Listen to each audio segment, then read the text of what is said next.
कभी सोचा है कि कुछ लोगों की लिखाई में इतनी धार और सफाई कहाँ से आती है? मतलब ऐसा लगता है मानो उनके शब्द सीधे दिमाग में उतर जाते हैं। देखिए, ये कोई जादू नहीं है, बल्कि सही उपकरणों का इस्तेमाल है। आज हम इसी रहस्य से पर्दा उठाने वाले हैं।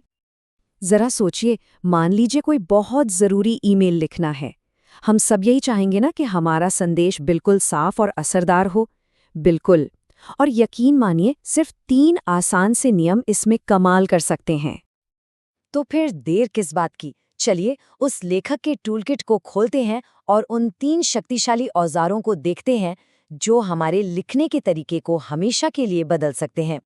हमारा पहला उपकरण है स्कैल्पेल। जी हाँ, एक सर्जन की तरह हम इसका इस्तेमाल हर उस फालतू शब्द को हटाने के लिए करेंगे जो वाक्य को मजबूत नहीं बनाता, बल्कि उसे कमजोर और बोझिल कर देता है। एक सीधा सा नियम है, हर शब्द को वाक्य में अपनी जगह कमानी पड़ती है। अगर कोई शब्द अपना काम नहीं कर रहा है, तो समझ लीजिए उसे बाहर का रास्ता दिखाने का समय आ गया है। अच्छी लिखाई हमेशा चुस्त होती है, फालतू बोझ से मुक्त। और यहाँ होता है असली जादू। स्क्रीन पर देखिए कैसे इस तथ्य के कारण कि हम सहमत हैं जैसा भारी भरकम वाक्य सिर्फ क्योंकि हम सहमत हैं में बदल जाता है, छोटा, तेज और कहीं ज्यादा असरदार। ये शब्द ना हमारी लिखाई के दुश्मन हैं।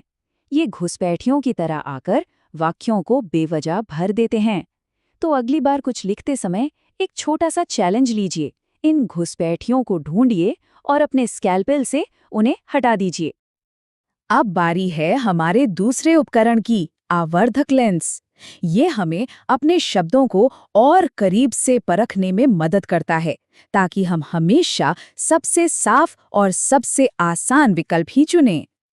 देखिए, एक अच्छे लेखक का पहला नियम है, किसी को इम्प्रेस करने के लिए नहीं, बल्कि अपनी बात को समझाने के लिए लिखें। और अक्सर सबसे सरल शब्द ही सबसे गहरा असर डालते हैं। इसकी खूबी देखिए, सुविधा प्रदान करें कहने के बजाय मदद करें कहना ज्यादा अपनापन और सीधापन दिखाता है। इससे पढ़ने वाला ज्यादा जुड़ा हुआ महसूस करता है। साफ भाषा हमेशा भरोसेमंद लगती है।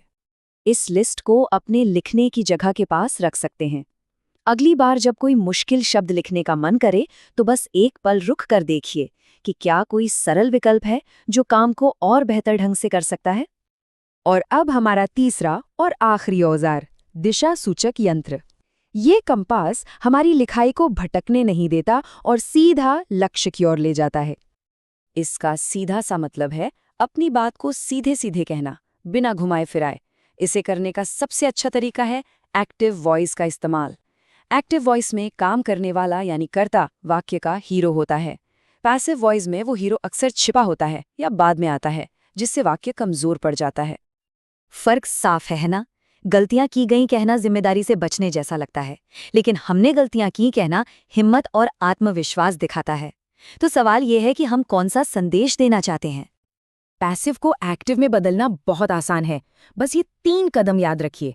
हीरो को ढूंढो, उसे सामने लाओ और उसे एक दमदार एक्शन दो। बस आपका वाक्य तुरंत बेहतर हो गया। तो ये थे हमारे 3 शक्तिशाली उपकरण। अब इन सबको एक साथ रखकर देखते हैं कि हमारा ये शानदार लेखक का टूलकिट आखिर दिखता कैसा है। ये टेबल पूरी कहानी बता देती है। स्कैल्पेल से लिखाई संक्षिप्त और शक्तिशाली बनती है, जो लोगों का ध्यान खींचती है। आवर्धक लेंस उसे स्पष्ट और सुलभ बनाता है, जो भरोसा बनाता है। और दिशा सूचक यंत्र उसे केंद्रित और आत्मविश्वासी रखता है, जो लोगों को एक्शन लेने के लिए प्रेरित करता है। तो अब जब ये 3 शक्तिशाली उपकरण टूलकिट में हैं, सोचने वाली बात यह है कि आज कौन सी चीज लिखी जाएगी। वो अगला ईमेल, वो रिपोर्ट, या शायद सिर्फ एक मैसेज। उसे पूरी सटीकता और आत्मविश्वास के साथ कैसे लिखा जाएगा?